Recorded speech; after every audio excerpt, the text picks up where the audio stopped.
tout d'abord, je remercie les organisateurs pour ce formidable événement. Je vous remercie, mesdames et messieurs, de participer à ce panel où l'on va débattre avec les éminents intervenants, avec vous et pour vous, d'un domaine qui représente un potentiel important pour l'amélioration de la qualité des indicateurs de la sécurité routière et particulièrement la préservation des vies humaines. Donc, dans ce sens, il s'agit des technologies de l'information et particulièrement des innovations qui y sont faites et qui réalisent chaque jour des avancées extraordinaires. Ces avancées concernent autant la signalisation de la sécurité routière que le véhicule autonome, embrassant toutes les composantes du transport intelligent.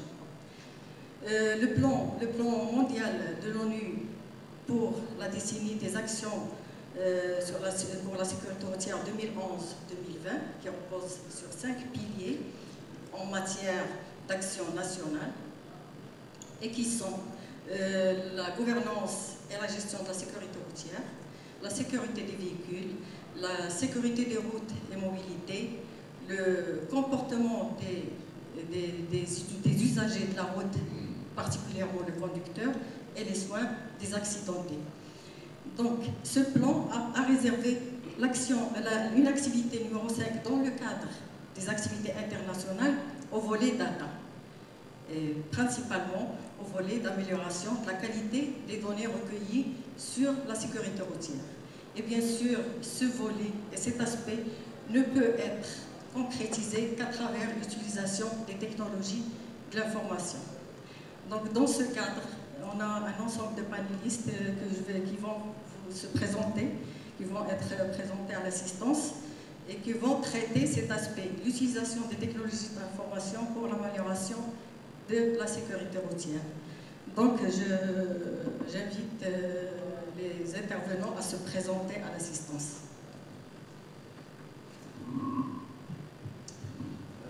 Bonjour, mon nom c'est Ismaël Selini, je suis ingénieur commercial dans l'entreprise Vitronic.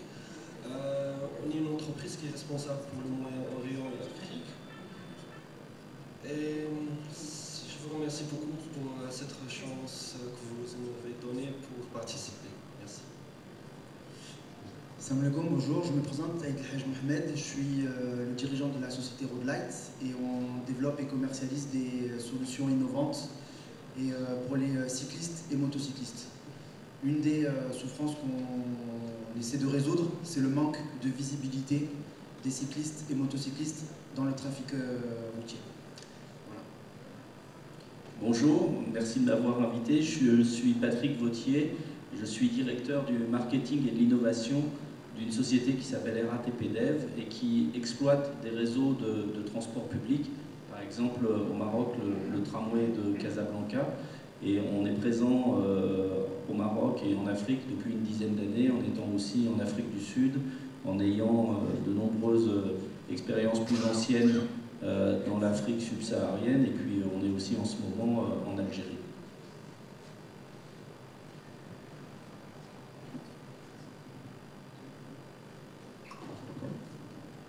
Good morning, my name is Erik Donkers. I'm the director of VIA. VIA is a Dutch company based in the Netherlands that develops specialized software for road safety.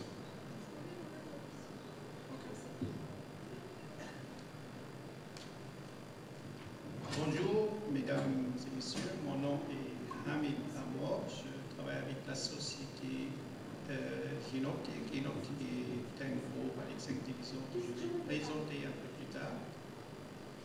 Je suis dans Genoptic dans la division sécurité routière et nous offrons en principe tous les produits, tous les services autour de la sécurité routière qui vous seront présentés dans quelques minutes. Merci.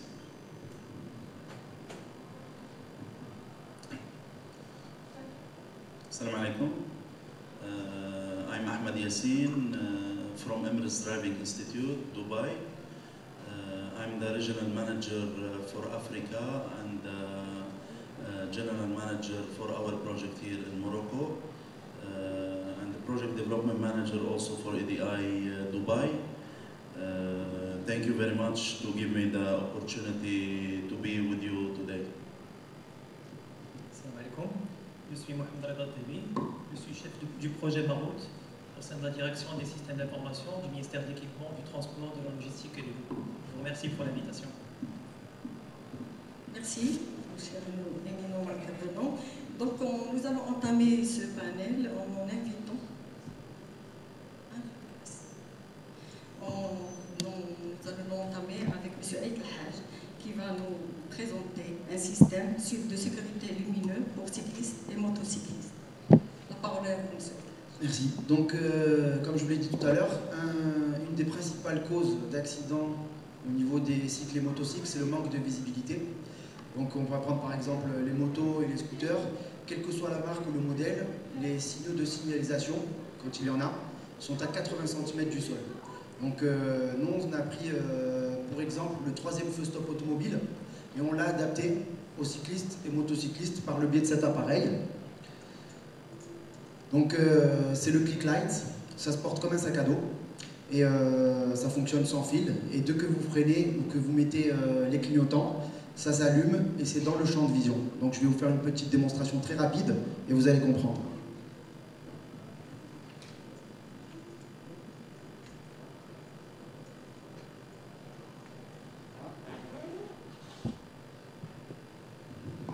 Et quand je freine, donc moi je ne vois pas bien entendu, donc je ne sais pas si ça s'allume, vous me dites. Voilà, donc là je signale un freinage, et là je vais tourner à droite ou à gauche, et ainsi de suite, et ça permet justement de reproduire ce que fait l'utilisateur du deux roues dans le champ de vision de celui qui suit. Et l'avantage, c'est que ça évite les collisions en chaîne, et ça permet d'être visible. Pour les cyclistes, il n'y a rien qui existe pour eux. Et la solution, c'est de compléter le cycle avec une petite télécommande innovante qui va se fixer sur n'importe quel guidon de vélo et offrir à tout cycliste les moyens de se signaler quand il change de direction. Donc il n'aura plus à mettre le bras à droite ou à gauche et éviter de perdre le contrôle de son cycle.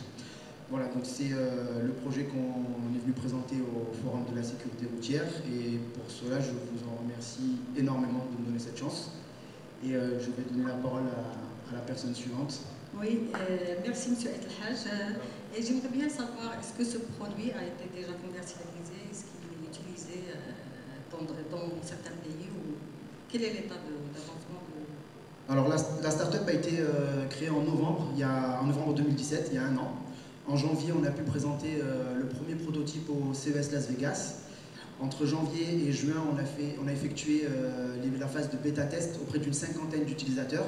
Et le produit est commercialisé depuis le mois de juin en Europe. Donc là, on a à peu près une centaine de personnes qui roulent qui utilisent notre produit en France et en Europe. Et avec le forum de la sécurité routière, ça nous a permis d'avoir des informations pour justement attaquer le marché africain. Donc il y a une grosse différence au niveau des revenus, mais dans notre entreprise, on estime que chaque personne, d'où qu'elle vienne, a droit au même niveau de sécurité. Merci M. Aït El-Haj. Merci à vous. La parole est maintenant à M. Youps Kous, les consultants associés à Lux Mobilité. Pouvez-vous nous dire comment est-ce que l'analyse des données d'accidents peut contribuer à la préservation des vies humaines en Afrique?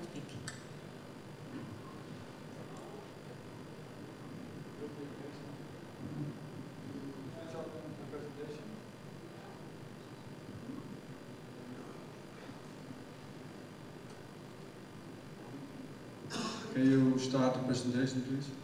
The PowerPoint.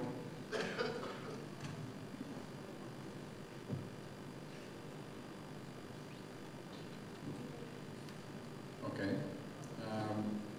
Joop Koos and myself, we do a presentation about a project that we're running in the West African Road Safety Organization. It's called Save Life Africa. The whole idea of Save Life Africa is that we, by implementing software, we can improve road safety. Joop first will the introduction about the the management part of it, and then I show a few films, short films about the software. Well, good morning, everybody. My name is Joop Goos, and I'm former president of the global road safety organization, La Prévention Routière Internationale, and nowadays it's running fast. Nowadays I am international road safety consultant, and I have assignments in Africa and in Turkey at the moment. But this is the last sheet. This is the last sheet, yes, sorry for that. I thought I come back on that one. Well, our motto is innovations and new technologies are good for road safety. But to get them used properly, it's far more better.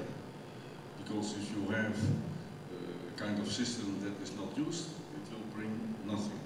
So that's why we focus in our project, Safe Life Africa project, on the approach and the proper use of the system. And in fact, the road safety system is easy, simple. You need to have policies and road safety programs. And with that, you want to have results. But to get results, you need to have a proper road safety management, and you need proper data. As simple as that. So managing for results, policy and programs, I can go very fast through it. Safe system approach is very promising. Many people say we need political will, but I say that's not enough. We need political priority. And the difference is that in political priority, there are also earmarked budgets for road safety. Politicians like to talk about costs. Well, measures cost money, we don't have it. And I said, no, that's the wrong way of looking at it. You can see, you can treat it as investments. Because we all know that road safety crashes have an enormous impact on people, but also on GDP, economic costs, and so on.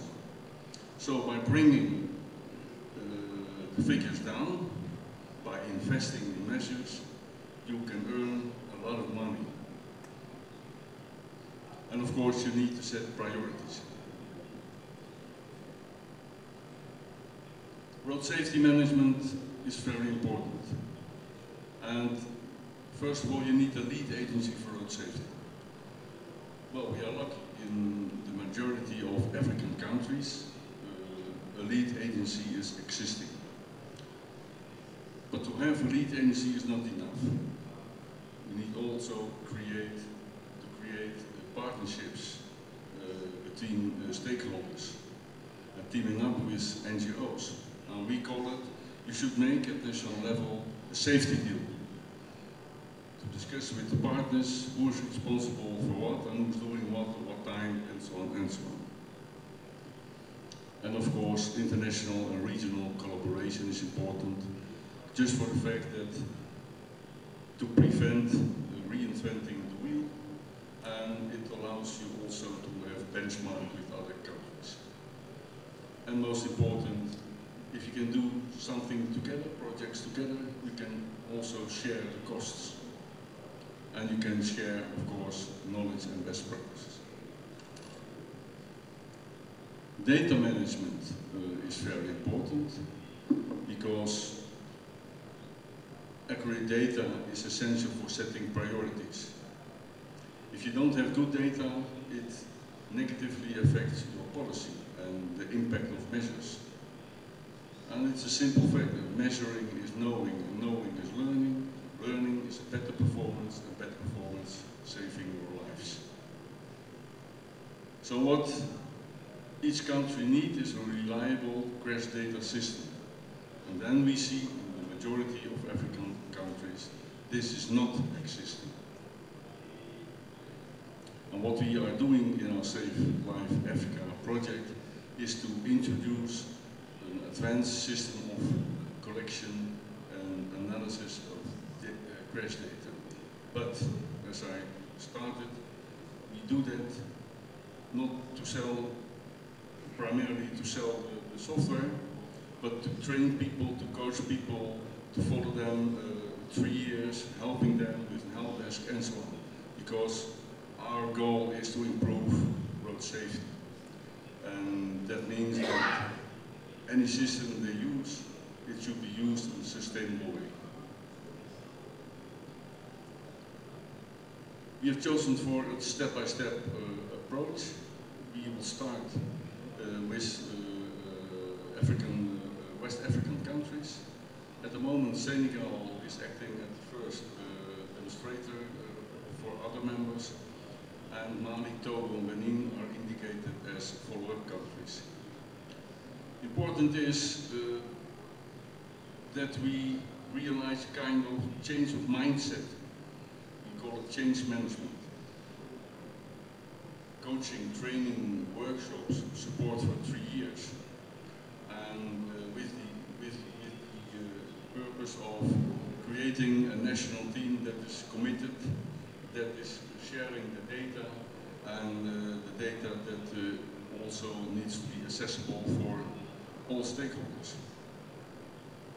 What we're offering also is to do a state-of-the-art and a visibility study, because we don't want to implement a standard system in each country. We want to work very tailor-made, and first thing we do is together with quite often the national police to see what is their system, what is lacking, what is good, and then step by step go further.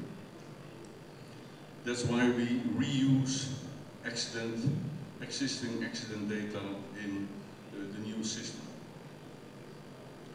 And after that, step by step, we could implement the new crash reporting system.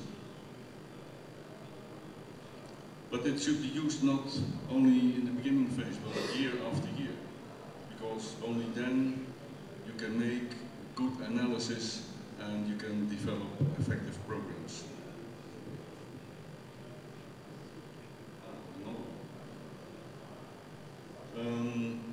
We are working, or we have benefits on 3 levels. At national level, I told you already a lot about that, providing this new crash data system together with capacity building, stakeholder involvement, and so on. If neighbor countries using the same or similar systems, they can do benchmarking. They can prevent reinventing the wheel. And also at African level, the African Road Safety Observatory, we have talked a lot about ARSO these days.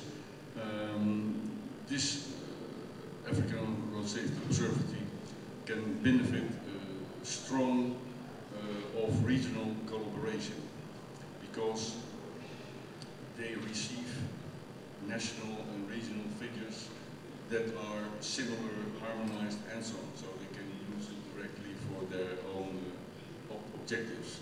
That means that our project Save Life Africa seamlessly connect to the objectives of ARSO. Okay, thank you. I'll now show you a bit of the software. There are 3 items. This starting page. It informs you daily about the number of accidents that happen, especially when someone's killed in the traffic. The black spot list is standard, updated, very easy to get. It is on the starting page. There is a standardized report. Every 6 months you get a new report. There are detailed trajectory reports.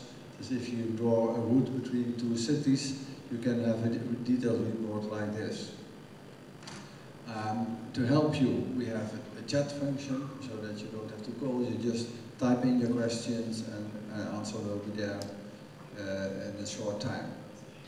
If you want the documentation, all documents are in there. You just can click on that in the software and you find the information. But most important is what the data can do.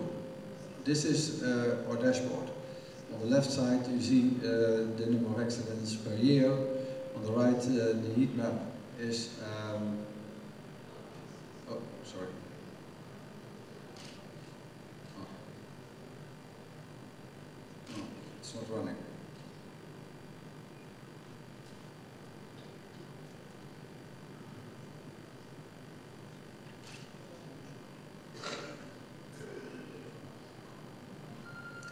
It's not working.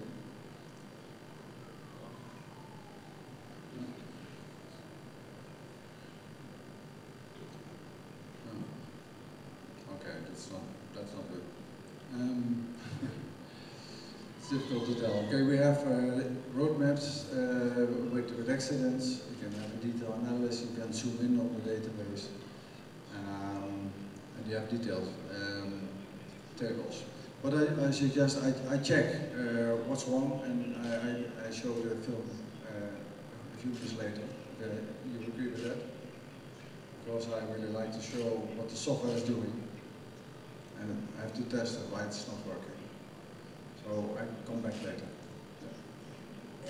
On a une contrainte de temps, donc on préfère passer le suivant, l'intervenant, et peut-être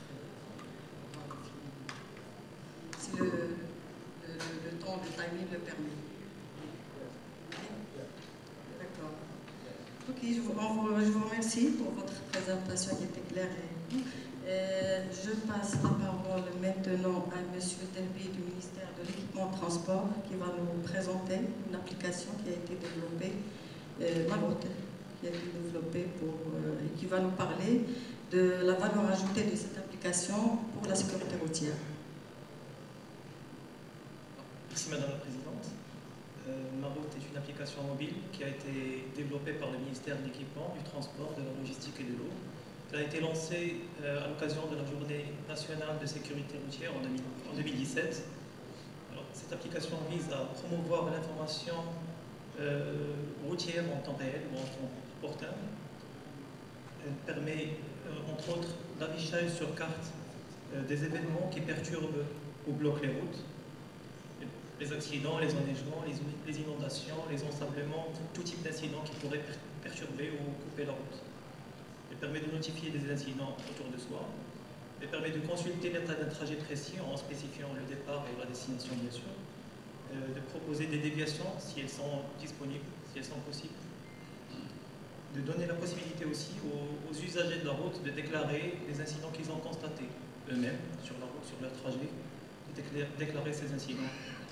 Donc ma route se base sur un système qui est déjà utilisé en interne par les gestionnaires du ministère. C'est un système baptisé Inforoute et qui permet la collecte des données en multicanal, par SMS et par Internet. La collecte des données depuis les gestionnaires du ministère vers une cellule centrale qui est chargée de valider ces incidents, ces événements et de dispatcher, de faire circuler l'information en temps réel à tous les responsables qui sont concernés. Donc, le fruit de cette collecte est l'historique, d'avoir un historique des incidents routiers et d'identifier les points névralgiques du réseau routier. L'application Maroute a été pensée au format mobile parce que ce format permet de cibler un maximum de personnes, un maximum de public très large. On a déjà une application au niveau du ministère qui enregistre à peu près 1 million de téléchargements. Donc ce format nous permet de cibler le maximum de personnes. Donc, je pense qu'en fournissant l'information routière en temps opportun, elle permet aux usagers de s'informer sur les incidents qui pourraient perturber leur trajet, qui pourraient même bloquer la route, en cas d'enneigement par exemple, et donc de planifier leur trajet, d'être plus attentifs s'il y a des incidents qui perturbent la route pendant ces tronçons, et donc essayer de minimiser les incidents, les accidents et les blocages des personnes sur les routes marocaines. Voilà. Merci, Monsieur Delby. La parole maintenant à Dr Hamed Amor, qui va nous parler. Monsieur Amor, outre la verbalisation automatique, quelle pourrait être la valeur ajoutée des services offerts par votre organisme dans le domaine de la sécurité routière?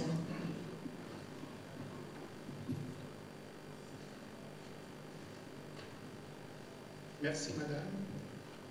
Mesdames et messieurs. Je peux avoir la présentation, s'il vous plaît? Ah, merci. Je me suis déjà brièvement présenté. C'est juste pour récupérer que je travaille avec Génoptique. Génoptique est un groupe formé de 7 divisions, dont la sécurité routière. Je suis là responsable de tout ce qui est stratégie, développement et grands projets.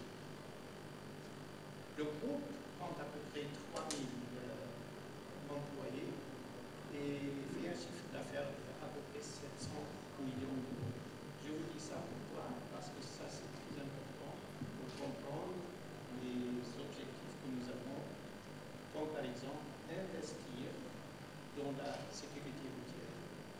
Alors, ce que je veux faire maintenant, c'est pas présenter une solution et pas présenter la société, mais juste adresser 2 aspects qui me sont très intéressants. J'ai apprécié toujours, c'est qu'il y a par exemple des projets, la réalisation des projets ici en Afrique, dans les pays, qui souffrent un manque de moyens.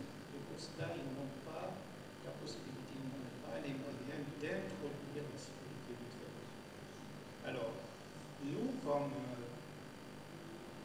société, nous travaillons pas seulement sur des produits que nous vendons, nous travaillons sur des solutions complètes.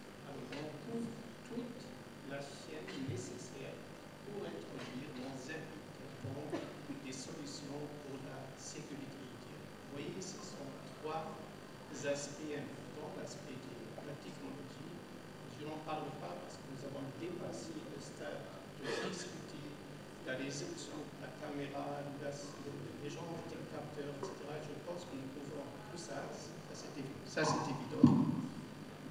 Je vous donne ici simplement quelques exemples que nous avons déjà réalisés. Nous avons réalisé beaucoup plus que ça. L'important, c'est ce que vous voyez à la partie droite en haut, et certainement la partie financement dont je vais parler un tout petit peu.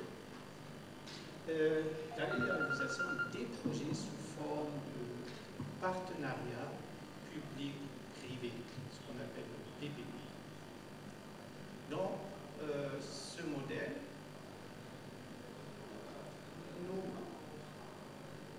offrons nos services, nous partons dans les pays qui sont intéressés à un tel projet, nous faisons tout ce qui est nécessaire pour faire les études nécessaires à introduire un projet adapté au pays. Nous faisons tout ce qui est nécessaire pour la planification de ce projet, nous réalisons et nous exploitons pendant un certain nombre d'années, 5 années, 15 années, ça dépend du pays et du besoin du pays. Important, je répète encore une fois ici, pour quelques pays, c'est que nous amenons aussi le financement de tout ça. L'organisation n'a même pas besoin d'investir. Nous pensons que c'est l'avenir de ces projets. C'est pas vendre des appareils seulement, mais offrir des solutions complètes. Le deuxième aspect dont je veux parler, j'espère que je provoque après ça des discussions avec vous après ça, c'est l'utilisation des données que les appareils qui sont installés partout collectent. Actuellement, il y a presque une seule application, c'est la verbalisation. C'est un peu dommage dans un sens ou l'autre parce qu'il y a presque infiniment de données qui sont collectées qui peuvent être utilisées pour beaucoup plus de services, beaucoup plus d'applications. Donc ce que nous faisons, ce que nous offrons, c'est par exemple, le captage des plaques numériques. Et à partir de là, nous délivrons ces informations à un centre qui regroupe tous les appareils qui sont utilisés. Et là, nous avons un système perfectionné, si vous voulez, qui traite toutes ces informations selon les demandes de l'application, selon les demandes du projet, selon les demandes du client. L'une peut être évidemment la verbalisation, soit la vitesse moyenne par exemple, et même du franchissement du feu rouge, mais aussi, et ce qui est plus important pour nous ici, c'est qu'au futur, il y aura beaucoup plus d'applications. Il y a le support que nous donnons par exemple à la police pour augmenter la sécurité civile. C'est un aspect qui complète l'utilisation de nos appareils, de nos systèmes qui sont installés et qui collectent les données, la surveillance et d'autres applications aussi. Le message est clair. Nous ne sommes pas intéressés simplement à la verbalisation, nous offrons l'utilisation des données pour beaucoup plus d'utilisation. Alors, par exemple, on surveille les voies réservées, on détecte des véhicules qui ne sont pas taxés, qui ne vont pas payer la taxe. Nous détectons les véhicules qui ne sont pas assurés. Évidemment, tout ce qui est blacklist et whitelist fait partie des applications que ce système offre, le contrôle de parking, etc. Ça vous donne un peu une idée sur le concept. Alors, il y a des appareils qui sont partout, des appareils mobiles, stationnaires, etc. Et tous ces appareils donnent ces informations à un centre, à un back-office. Et ce back-office, ça dépend du client, ça dépend de l'application. On peut faire beaucoup plus, beaucoup mieux ces données qu'il reçoit, qu'il reprend à partir des appareils. Là sont encore d'autres exemples. Pour finir, c'est juste pour vous donner vite une idée sur les applications que nous pouvons couvrir, autre que la sécurité civile. On peut bien sûr mesurer la vitesse, on peut voir le franchissement du feu rouge, on peut savoir où se trouve peut-être un criminel, des mouvements soupçonnés, des mouvements irréguliers dans le trafic, on les détecte et on peut les signaler à la police ou d'autres organismes qui s'intéressent à ces informations. À titre d'exemple, peut-être vous rappelez qu'il y avait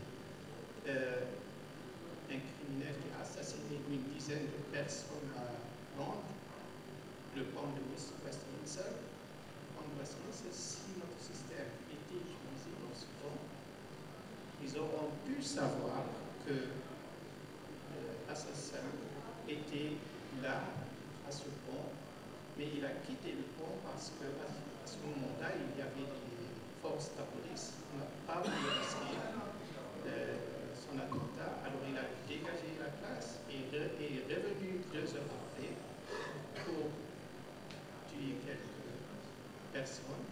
Et c'était soupçonné, pourquoi? Parce qu'il était accompagné d'un motovéhicule qui l'a suivi tout le temps. Ce sont des anomalies, on appelle ça comme des anomalies que nous pouvons savoir à partir des filtres dans ce système pour signaler ces événements, ces anomalies, ces informations à des personnes, à des organismes qui sont intéressés. Merci, M. Hamtamor. J'ai une petite question par rapport à votre système. C'est-à-dire, vous avez une énorme quantité d'informations récoltées à travers vos équipements. Est-ce que vous travaillez sur c'est-à-dire la confrontation des différentes données pour faire ressortir des indicateurs dédiés à la sécurité routière? C'est-à-dire, votre système, est-ce qu'il permet ce genre d'analyse? Il permet ce genre d'analyse, oui. Dédié principalement à la sécurité routière. Oui, principalement à la sécurité routière. Ce sont des exemples qui sont intéressants pour la sécurité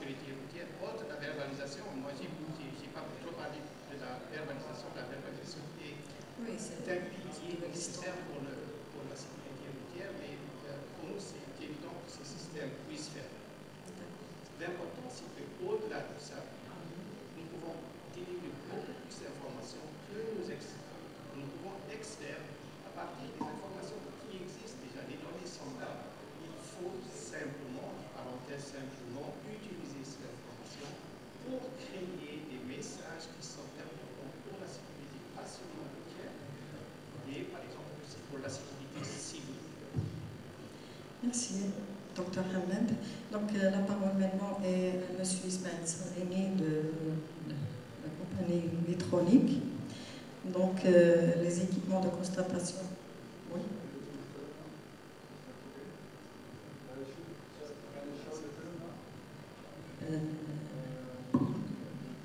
Ok, go ahead.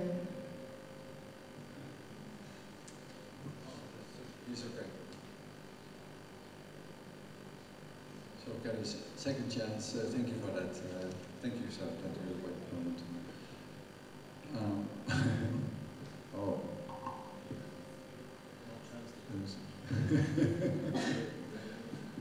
When something starts to go wrong, it stays wrong. Oh, there it is. Okay, thank you for that.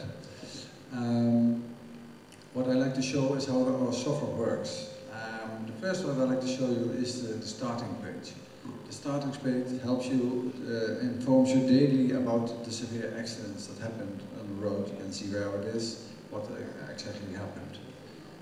There's a daily black spot list, and you just click on it, you see it on the map, you can print the list also. There's a standardized report available that you can use for the policymakers.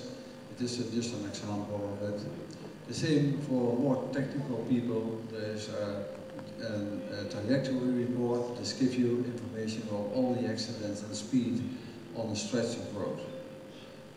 If you need any help, then go up to the chat function, and then you can ask colleagues or the help desk for help what's going on. For the documentation of the software, you just go down the screen and you see that all the documentation is there. For the starting page, it's very easy to use, it's help you, it's proactive, is what's going on. But most important is the dashboard. What we see here is an interactive report of the accidents. You can see the number of accidents. It's still not working. I have no clue. No. I don't think that it is possible with this technique to show it. Unfortunately, it will not work. We have a booth down in the hall. We have booth number 1. Please come and I'll show you the film over there. We do it in this way. Thank you. More details also there. Yeah. Okay. Thank you for your patience. Désolé pour ce contretemps. Donc maintenant la parole est à M. Ismaël Salrini. Les équipements de constatation automatique des infractions facilitent l'application des dispositions réglementaires en matière de sécurité routière. Donc, M. Salrini, quel est aujourd'hui le champ d'application de ces équipements et leur évolution dans un futur proche? Également, quels sont les éventuels prérequis pour leur utilisation au niveau des pays africains? Bonjour une autre fois. En fait, le champ d'utilisation diffère d'un pays à l'autre, d'un consommateur à l'autre. Dans notre cas, on a jusqu'à maintenant à peu près 4800 systèmes de radar dans tout le Moyen-Orient. Ici, on prend par exemple Dubaï. L'utilisation principale des radars, c'est d'enforcer les campagnes de sensibilisation qu'ils ont fait auparavant.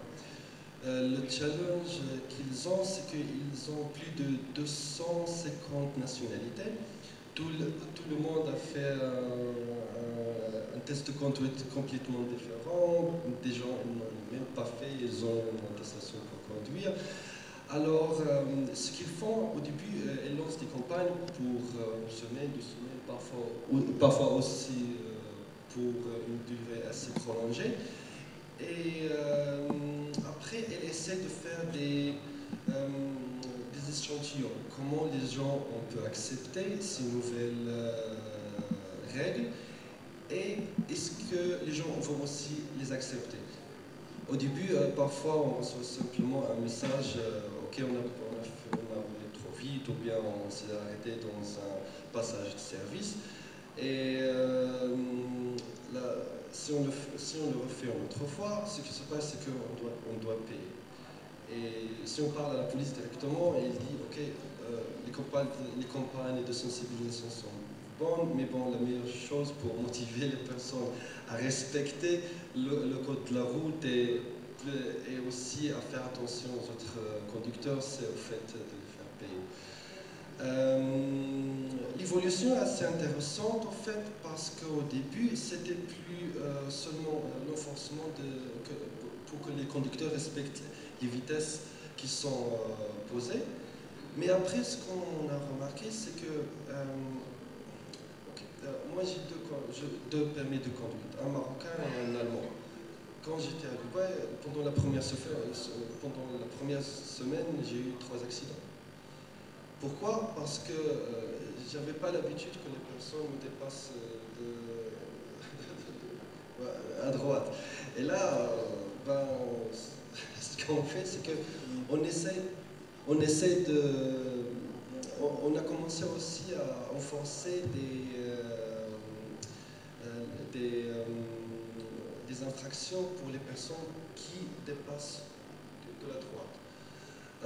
Une autre chose, il essaie aussi de combattre les bouchons, parce que d'une façon, ok, c'est une grande cause pour les accidents qui se passent, et de notre part, c'est aussi pour combattre la pollution. Alors ce qu'ils font, c'est parfois, ils nous disent, ok, on doit arrêter le trafic à côté d'un port ou bien de l'aéroport pendant 9 h du matin jusqu'à 8 h du soir. Et ça se change toujours. L'évolution, en fait, on doit être capable de leur donner toutes les possibilités d'une façon fluide. Parfois, ils nous donnent aussi demandent qu'on change la vitesse qui est permise dans des territoires. Si par exemple il y a un événement à Marrakech, par exemple, ce qu'il dit, ok, normalement Marrakech reçoit tous les jours dans les par exemple, reçoit 100 000 voitures. Mais s'il y a un grand événement, ça va jusqu'à 1 million.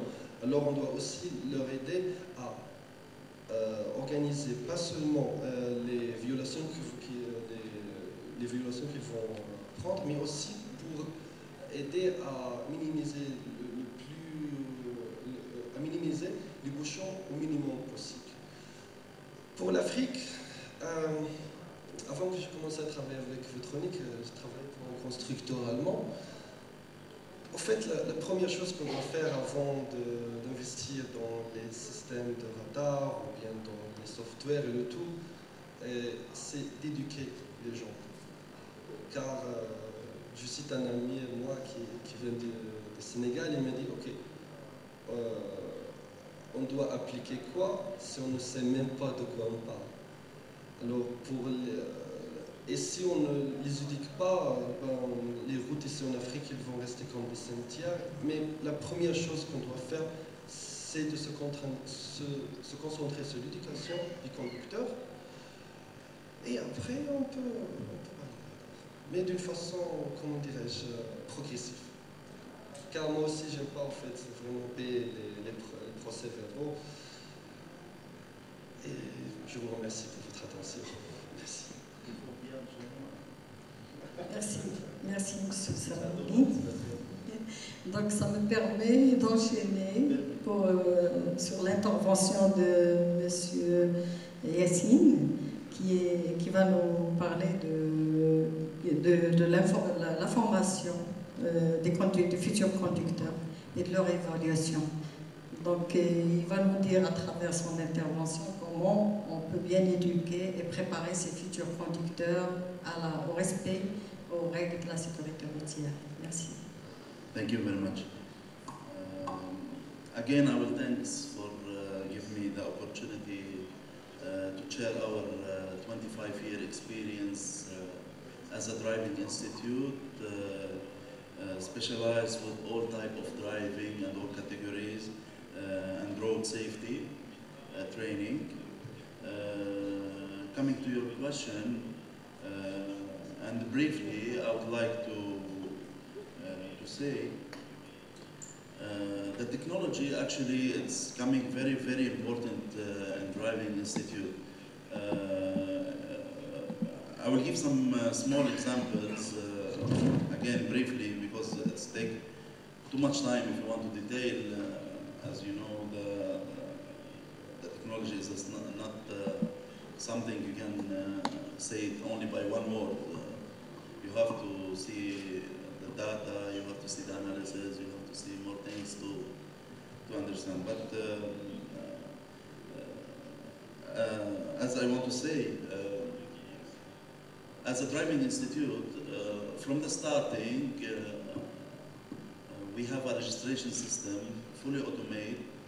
I mean, it's linked also with the authority of the transport, RTA, Road Authority and Transport in Dubai. This system will enable us in some stages to have a full database because the student, when he registers, until he will finish and get his license, he's controlled by our system. I mean, where he is, what he's doing now, how many hours he takes, all the data is there. And we can control also the mistakes. And finally, we get a report, and this report will help us to improve more. Second example, that our car is also fully occupied by an MDT system. This is a management system, which is our student from the register, he will get a card, and when he go inside his car, he put this card, and it will give all the information, his name, and how many hours he has, and the instructor with him. And this will also improve. Why? Because also we have a camera inside this car, voice and picture. So after finishing the exam, he will go to the back room, what we call back room. He will sit and they will tell him what mistake he did.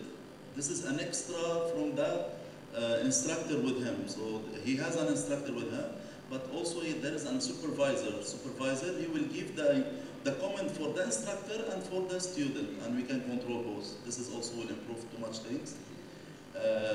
Number 3, the e-learning, which was very helpful for the student, and we can win lots of time. He can study from anywhere, anytime, without coming to the school, losing time and losing this one.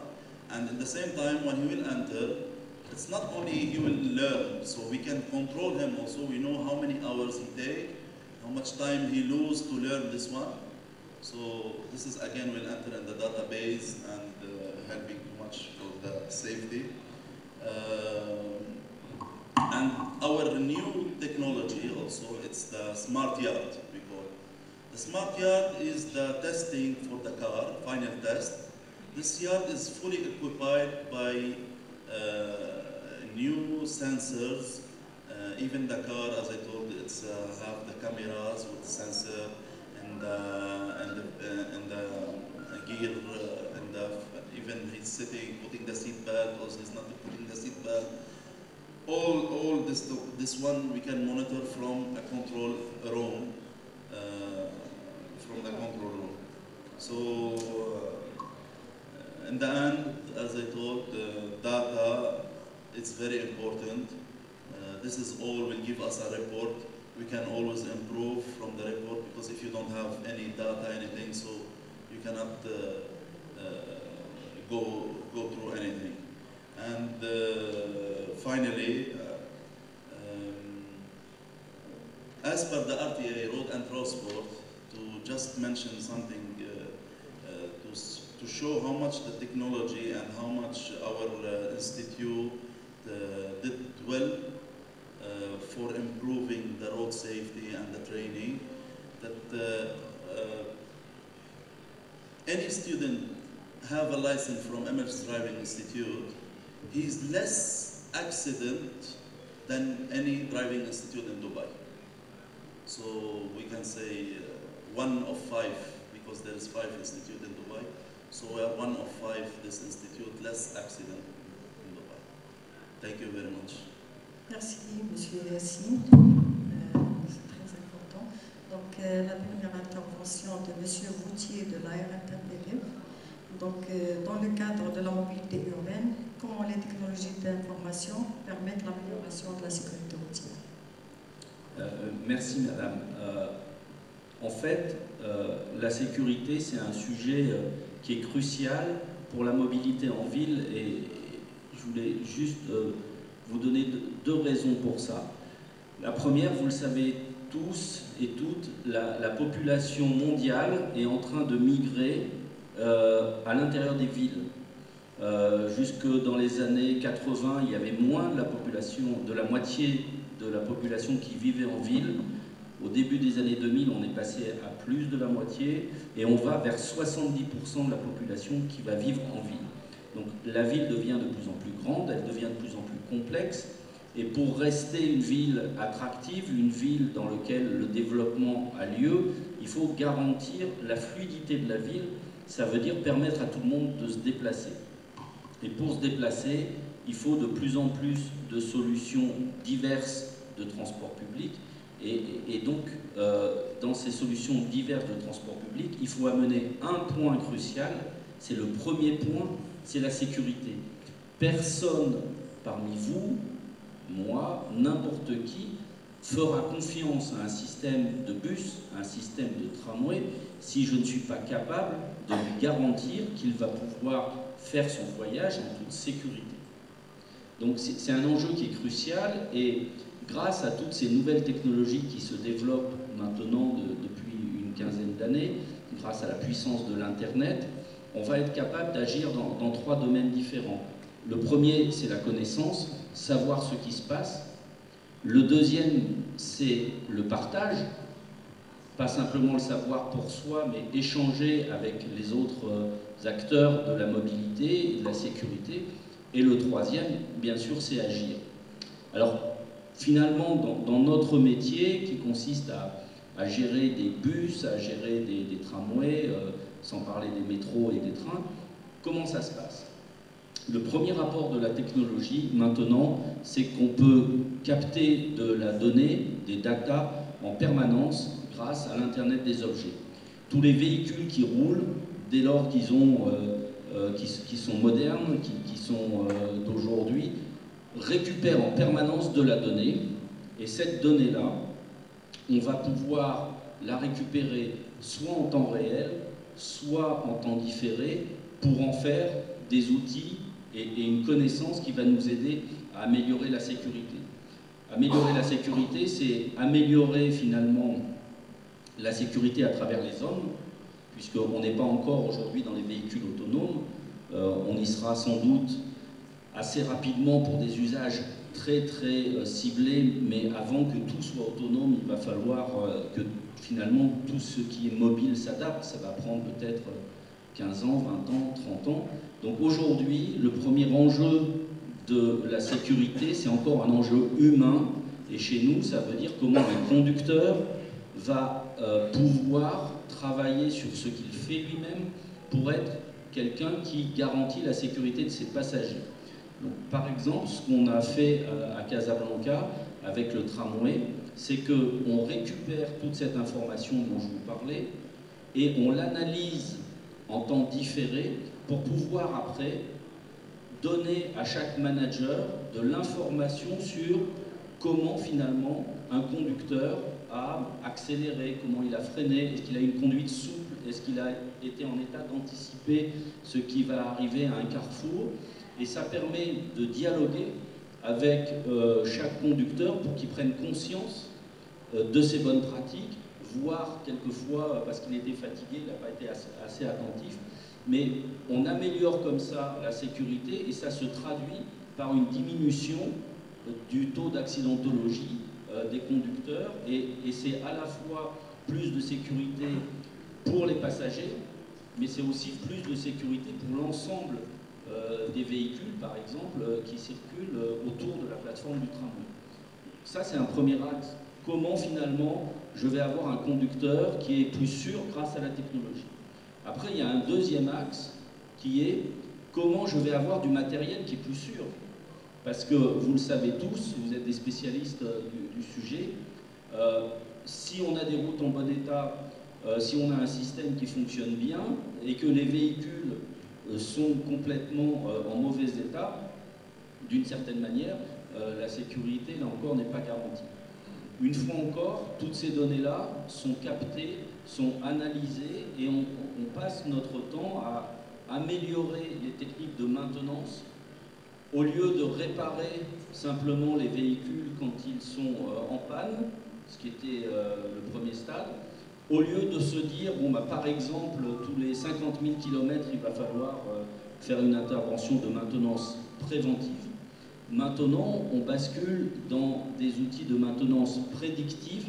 Ça veut dire qu'on est capable, en suivant grâce à la technologie, d'anticiper le risque qui existe sur un véhicule parce qu'on aura tout son historique et on aura remarqué, comme tout à l'heure vous le disiez, des anomalies qui font que quand on a 2 ou 3 anomalies qui se suivent, on est capable de prévoir que finalement il va y avoir un problème, je sais pas, sur la boîte de vitesse ou sur la direction, et donc d'intervenir à temps pour éviter le problème qui, encore une fois, se transformera toujours en un incident qui remettra en cause cette confiance que nos clients, nos passagers peuvent avoir dans le système.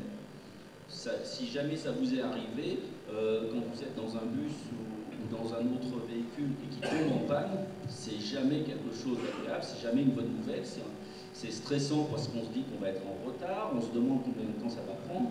Donc agir sur le véhicule pour qu'il devienne de plus en plus sûr, à la fois pour ses passagers et pour son rapport avec l'environnement, c'est un sujet qui est clé. Et le troisième point dont je vous parlais en introduction, c'est cette notion de partage. Quand on circule dans une ville, quand on a en charge des centaines ou des milliers de bus et des tramways qui sont aussi dans la circulation, on ne peut pas travailler tout seul. On ne peut pas juste savoir ce qui se passe chez nous, essayer de s'améliorer sans être en relation avec les autres. Et là encore, les nouvelles technologies, elles changent complètement le rapport. Et au lieu d'être dans un dialogue qui se fait sur des temps très très longs, on arrive vraiment à mettre l'information en temps réel et au milieu de la table de discussion. Dans notre métier, par exemple, nous sommes opérateurs, mais nous travaillons en étroite collaboration avec la ville qui est représentée dans une institution qui s'appelle une autorité organisatrice. Donc on fait des propositions et cette autorité organisatrice, elle décide. C'est son rôle, elle représente la ville.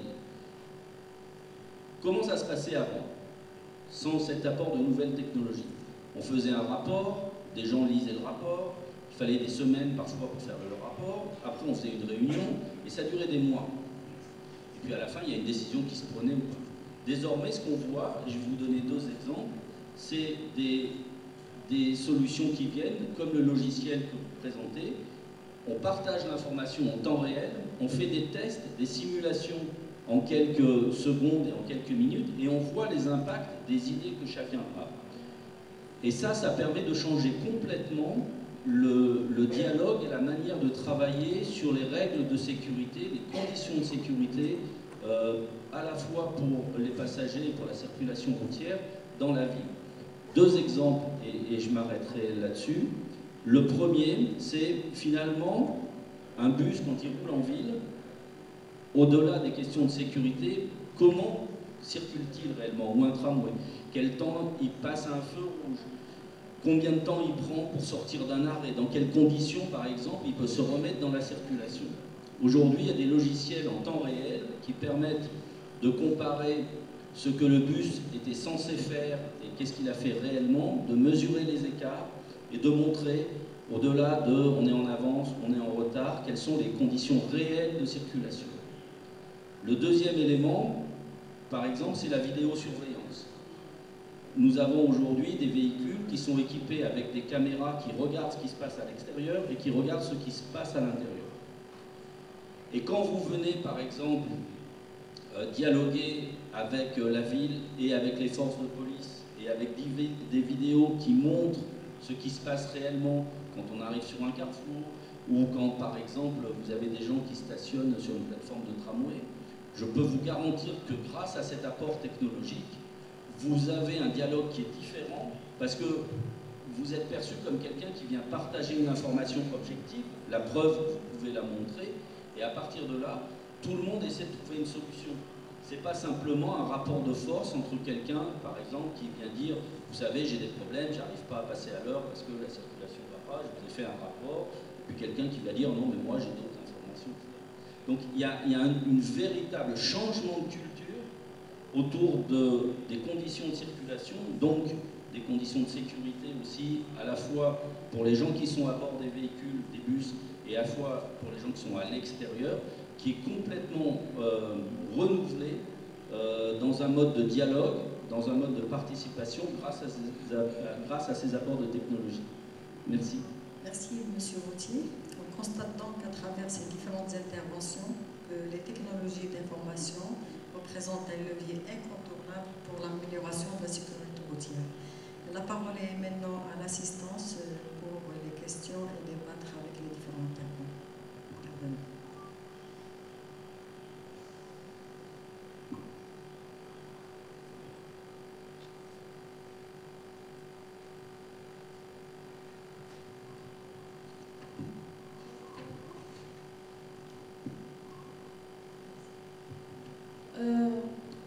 Bonjour, je me présente, je suis une doctorante à l'ENSA de Kenitra.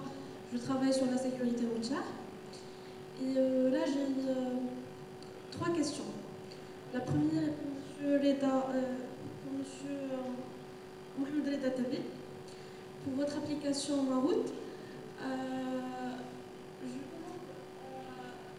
Alors, ce sont les citoyens qui lorsqu'il y a un incident ou un accident, ce sont les citoyens qui envoient l'information, n'est-ce pas?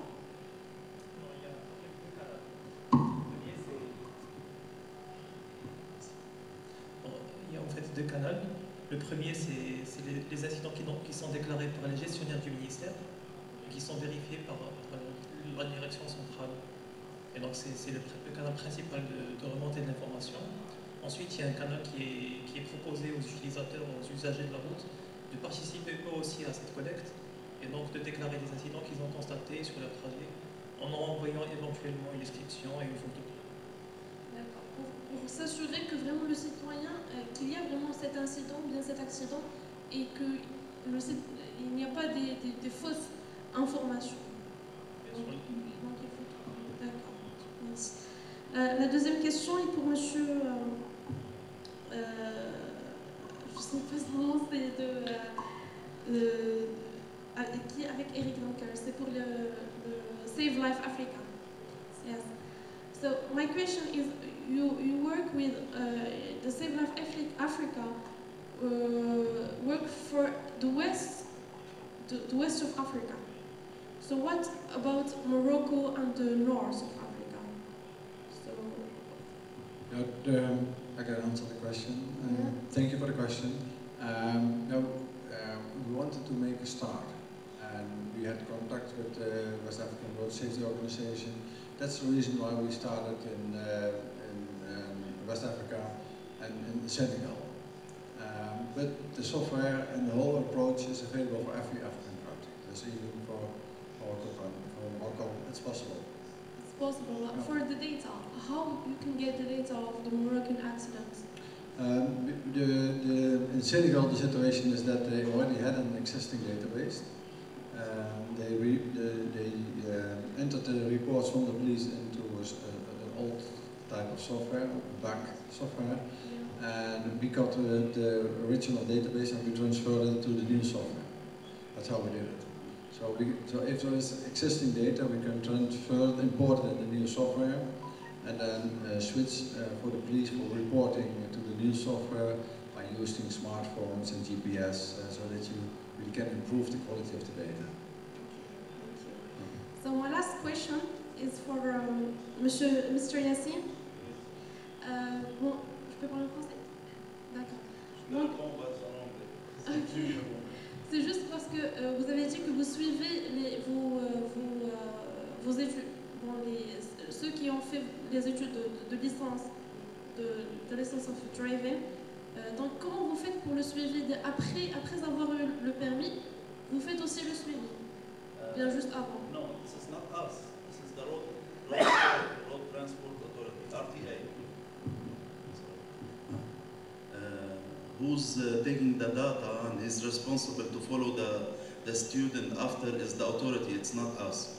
We are doing our best to give a good student and with the very clear data. And they have the accessibility in our institute to get all the data also, to be sure that this data is correct, and then later, yearly or every 6 months, they have a report. So they will share with the institute which one is available in Dubai. And we can know the rate. They will say you are the one, you are number 2, you are number 3, like this, with the details. But they use sensors inside of the vehicles of the students? It's not a sensor, it's a data collection. So it's a, there is lots of data. It's not a data only from the car or from, as I mentioned, the sequence is from the beginning, when he registered. So there is registration form. That means he has a name, he has a data, and this one. So this is first important things that you have the reference. Number 2, when he will start the training, because the training you have, the courses, lecture hall, and you have the courses inside the car. So there is 2 practice and the lecture. This is also its control, because control how? It depending on what kind. So for example, in the lecture there is a camera, all with voice also, so all it's recorded. So we can know the type of the education is going right, there is some mistakes, something missing, not giving to the student, like those things. In the car, it's fully monitored with the cameras, with the MTT system, which one I told you. MTT is the management data system. So this is have a GPS and have a cameras and have data collection parts, and it's controlled by a control room. So from all this one, the data can be collected, and in the end, all our system are linked with the authority. Authorized authority, which one? The RTA. So I hope I answered my question. Bonjour, je remercie les intervenants pour la richesse des informations. Je suis du ministère de l'Industrie, de la division de la métrologie. Je voudrais poser une question concernant l'approche inclusive. Inclusive approach. Cité dans l'exposé de monsieur. Oui. Ma question s'adresse à lui. Si vous pouvez fournir un peu de détails sur le déploiement de cette approche selon votre expérience dans différents pays. Donc, c'est une approche qui inclut la sécurité routière et tout ce qui va avec en termes de santé, d'urgence et autres. Je citerai aussi le cas de la métrologie légale de la sécurité routière. Je vois que, en ce qui concerne les ressources, d'après les journées qui se sont passées, on voit qu'il y a, je peux dire, une abondance de ressources pour la sécurité routière, mais pour ces composantes de la composante inclusive, je crois, il y a des parents pauvres. Est-ce que vous pouvez nous donner votre expérience concernant cette approche-là?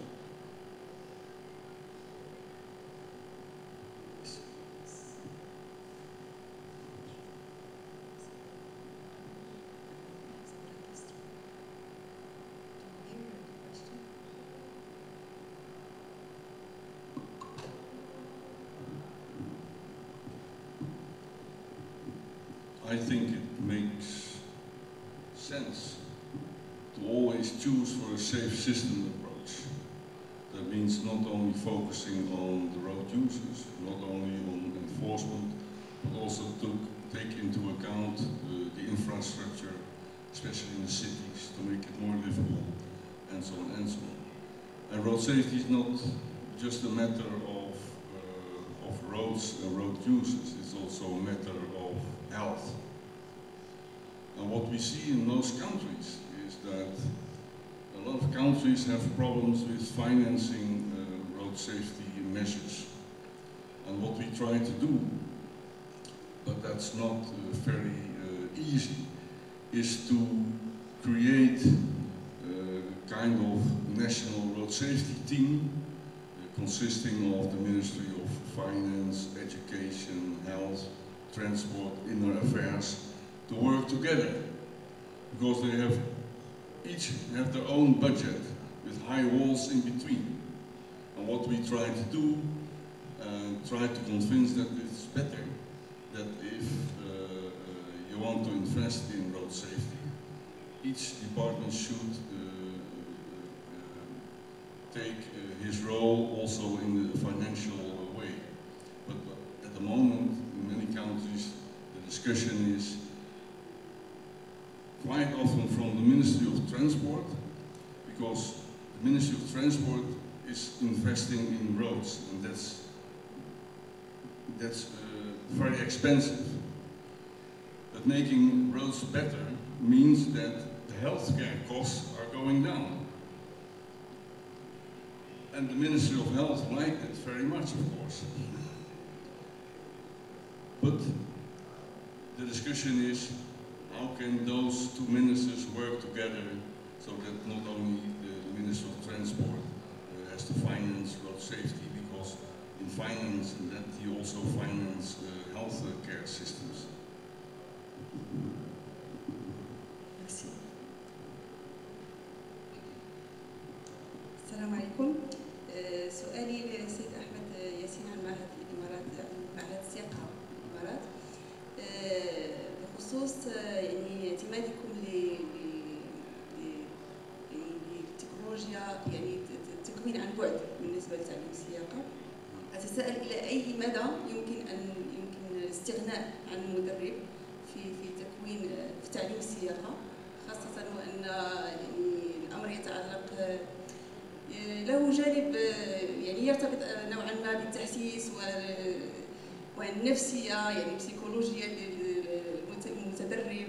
يعني هل هناك عدد محدد لساعات التكوين عن بعد، أم أن جميع يعني الحصص ممكن أن تكون عن بعد؟ وأكيد أن أتصور أن الأمر يتعلق بالتكوين النظري، أكيد أن هناك تكوين تطبيقي الذي يجب أن يقوم به يعني المتدرب في حلبة السياقة أو في الطريق العام.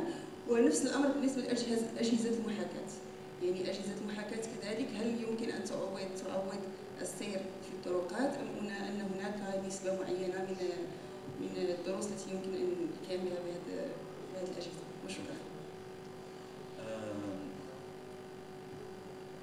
هي يعني what we can say,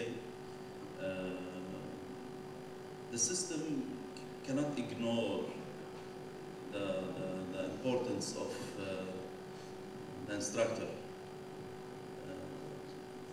Everyone has his turn. As you say, there is as I mentioned also, there is a two type of training. There is the practice, which is in the car, and there is the lecture. What we provide is to facilitate for the people, or to make it easier for the people to use it. So it will not affect the rule or the type of the education, because the education is one, it's nothing changed. Only it's the easy way how to make it. And regarding the instructor, his main important roles is inside the car. And for the e-learning is to make it the things, as I told you, easy, and winning the time, you know, because the time is very important. So he can use other time for other things.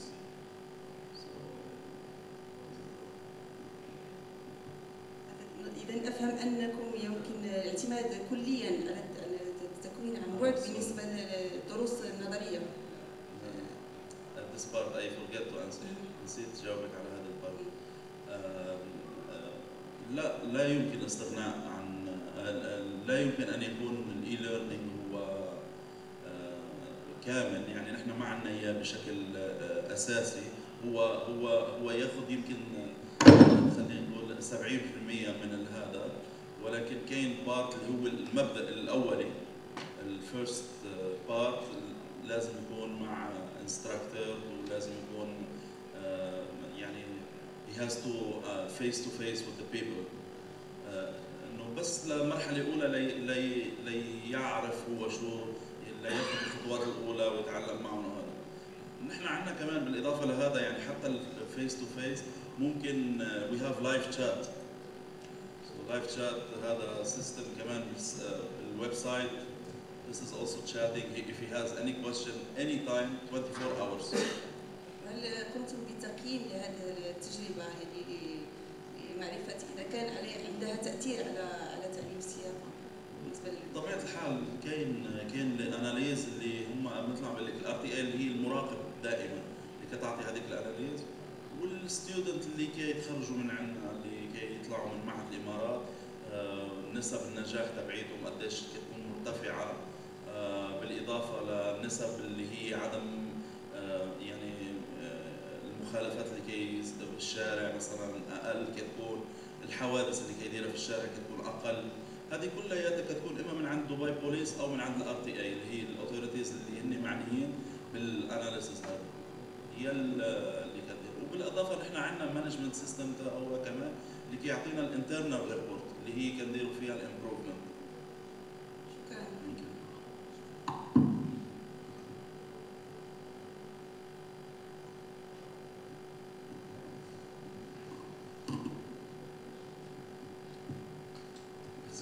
Tout d'abord, je tiens à remercier tous les intervenants par la qualité de leur participation, surtout sur ce domaine-là qui s'avère très important, très intéressant en relation étroite avec la sécurité routière, qui ne serait-ce que l'introduction des nouvelles technologies.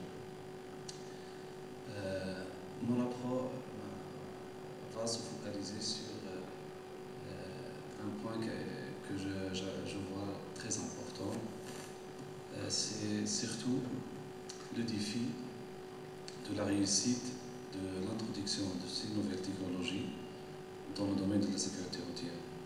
Je m'explique.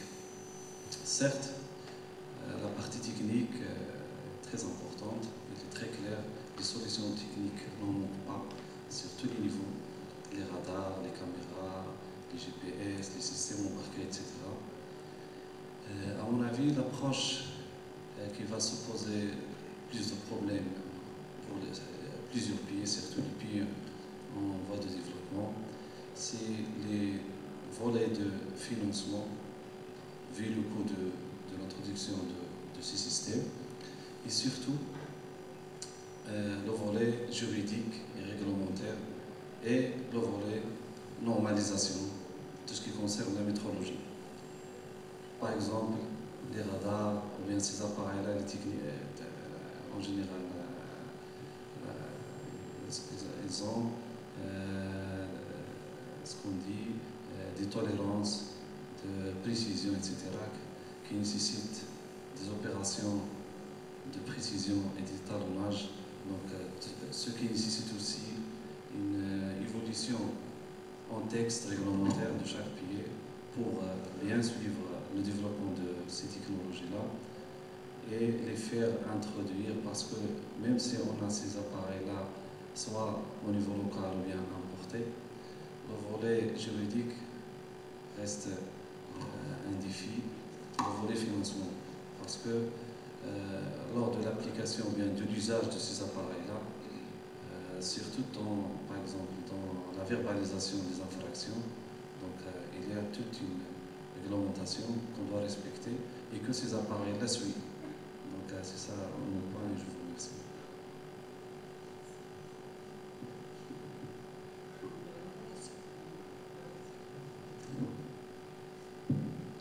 Monsieur, je ne peux que vous donner raison, parce que ce sont des aspects absolument nécessaires. Donc,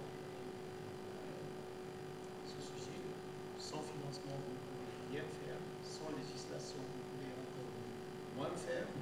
C'est-à-dire, on parle simplement des projets PPP, par exemple.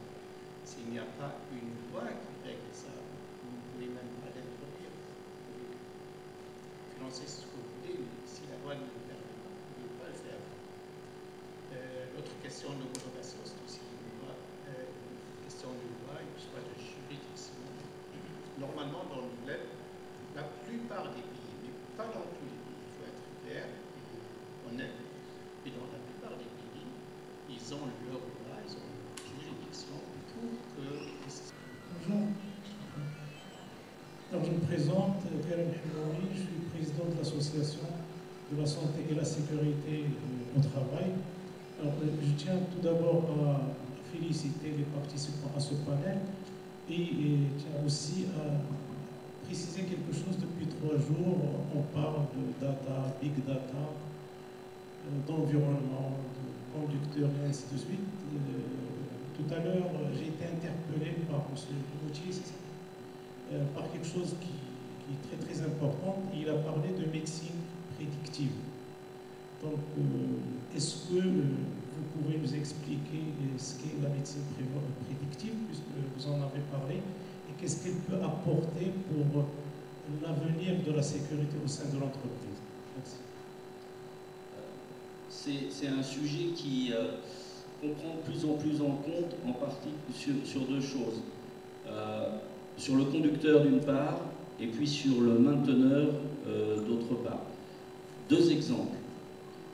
Il existe désormais des systèmes technologiques qui ont la forme d'une montre, qui permettent de capter en temps réel l'état de santé d'un conducteur et de déclencher d'abord des signaux d'alerte vis-à-vis du conducteur lui-même. Par exemple, quand il est en phase d'endormissement, en fait, il y a eu des chercheurs qui se sont aperçus que plusieurs minutes avant que vous sentiez le sommeil arriver, votre pression sanguine et les pulsations cardiaques changent de rythme, et c'est un rythme assez particulier, et donc vous avez un appareil comme une montre qui détecte ça et qui va déclencher un signal d'alarme, par exemple en vibrant, pour informer le conducteur qu'alors même qu'il ne le ressent pas, il va être dans un état qui va d'abord lui le mettre en manque de vigilance, voire en danger.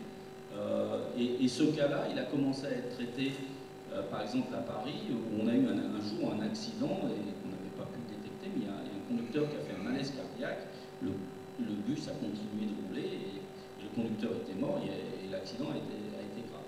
Ça, c'est sur les conducteurs, donc il y a des systèmes qui sont... C'est pas de la médecine préventive au sens ausculter le conducteur comme un patient, mais c'est alors qu'il est en train de faire son métier, lui permettre à lui et à nous aussi d'être plus vigilants pour éviter de tomber justement dans des zones d'insécurité. On fait la même chose sur les agents de maintenance. Vous avez aujourd'hui des costumes qui sont avec des capteurs qui vont, par exemple, réagir d'une certaine manière si vous tombez. Par exemple, si vous êtes en train de réparer une voie de tramway, ou si vous êtes en train de travailler sous un bus, et que d'un seul coup, ce capteur va dire, cette personne, elle ne s'est pas baissée, elle ne s'est pas mise à genoux normalement. Là encore, je détecte l'accélération, la forme de ce qu'elle a fait, et je suis capable de dire, cette personne, elle s'est trouvée mal, elle s'est évanouie ou elle a eu un choc, et à ce moment-là, déclencher des interventions d'urgence pour, une fois encore, protéger le personnel qui travaille, parce que dans un métier comme le nôtre, celui de la mobilité urbaine, l'essentiel du travail est un travail qui est fait par les hommes et les femmes qui sont tous les jours en train de conduire, de maintenir, de préparer, etc. Donc on utilise les nouvelles technologies dans notre rôle de transporteur pour prévenir les accidents ou pour réagir vite, mais nous-mêmes, on n'est pas des acteurs de la médecine préventive au sens, je ne sais pas, détection des maladies, etc. C'est le monde, mais tous nos conducteurs, tout notre personnel passe régulièrement des visites médicales pour savoir s'il est en état de travailler comme dans tous les métiers.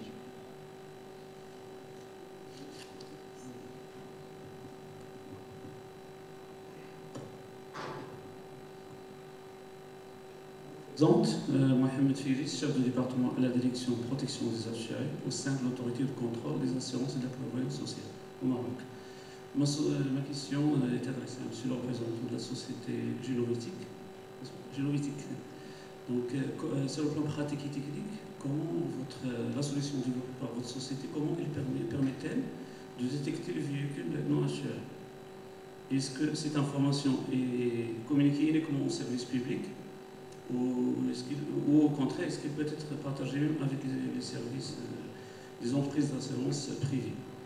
Le deuxième volet de la question, c'est par rapport au respect de la réglementation en matière de respect de la protection des données à caractère personnel. Merci.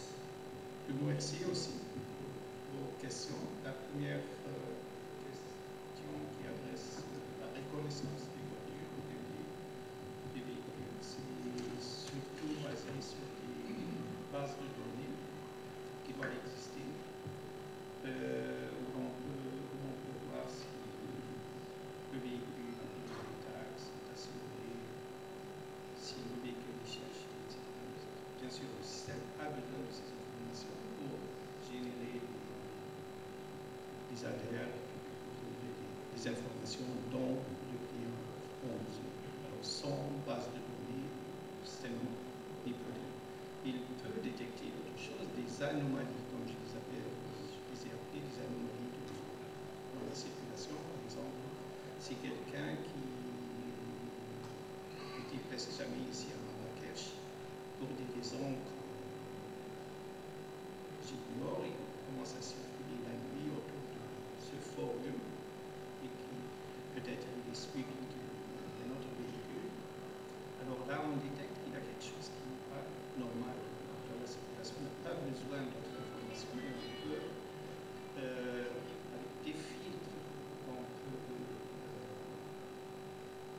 ajouter dans ce logiciel, détecter ces événements, ces anomalies, sans avoir besoin de donner de l'extérieur. Donc pour des choses, pour des applications, la reconnaissance des véhicules recherchés, mobilier, taxes, assurance, bien sûr, nous avons besoin de ces informations. La deuxième question est aussi très importante, c'est la question de l'utilisation de données. Bien sûr, nous sommes très sensibles à protéger les données des utilisateurs, de toutes les personnes, etc. Nous, comme donneurs de solutions, nous n'avons, après avoir réalisé le projet, en principe aucun accès à ces données. Seuls les utilisateurs ont accès à ces données et peuvent utiliser ces données. Et même là, nous prévoyons toujours des niveaux différents d'accès à ces données. C'est-à-dire qu'il y a peut-être une ou deux personnes, ça dépend du client, qui a accès à toutes les données à tout moment. Il y a d'autres qui ont des permissions limitées à accéder à une partie des informations, etc. On peut avoir plusieurs niveaux d'accès à ces données pour protéger les données des utilisateurs, les données des conducteurs, les données des véhicules, etc. Ça répond à votre question? Merci. D'accord. Merci aux participants. J'ai une dernière question de ma part. J'aimerais que vous me donniez des recommandations par rapport à l'activité numéro 5 qui concerne l'amélioration du recueil des données sur la sécurité routière, principalement au niveau des accidents. Quels sont les dispositifs qui existent pour la saisie, la collecte de ces données en temps réel et une saisie à la source? Est-ce qu'il y a des projets dans ce sens qui sont déployés? Je m'adresse aux génotiques et électroniques. Est-ce que vous avez des équipements qui permettent la collecte de ces données au lieu des accidents et tout ça, relatifs aux accidents de la circulation routière? En fait, nous collectons des données que nous pouvons prendre, saisir à partir des capteurs que nous utilisons, soit les bouts, les solutions sur la route, par exemple le poids des véhicules, à titre d'exemple, soit la vitesse, soit le franchissement de feu rouge. Nous détectons bien sûr où ces véhicules circulent, le temps de circulation de ces véhicules, le temps qu'ils mettent pour partir de A à B, comme ça générer des informations sur la densité de la circulation. Nous avons des caméras bien sûr qui surveillent des voies réservées. À partir de là, nous avons aussi des informations qui peuvent être utilisées pour la protection des cyclistes et motocyclistes. Si par exemple les voies qui leur sont réservées sont utilisées par votre véhicule, etc. Merci. Pour la collection des informations, bon, au fait, un radar système, c'est un système qui est smart, qui est intelligent. Alors, la possibilité des informations qu'on peut collecter n'est pas limitée en fait. Il est limité seulement par la législation du pays où il est installé. Dans notre cas, on peut bien sûr collecter les informations, comme vous avez dit, le nombre de voitures qui sont passées, la vitesse moyenne, le type de véhicule, les numéros,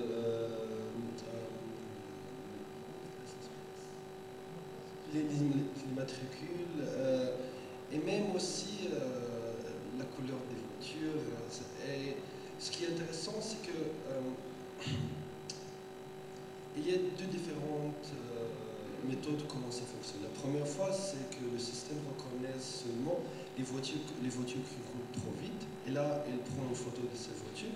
Mais la deuxième possibilité, c'est qu'on peut collecter des images, des informations de toutes les voitures qui passent. Et là, par exemple, on peut aussi faire des analyses des profils. Par exemple, cette voiture, est-ce qu'elle respecte toujours le code de la route? Combien de temps elle roule par jour? Où se situe?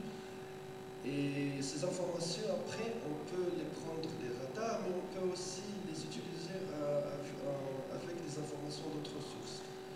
Je vous donne un exemple. La plupart de nous utilisent Google Maps.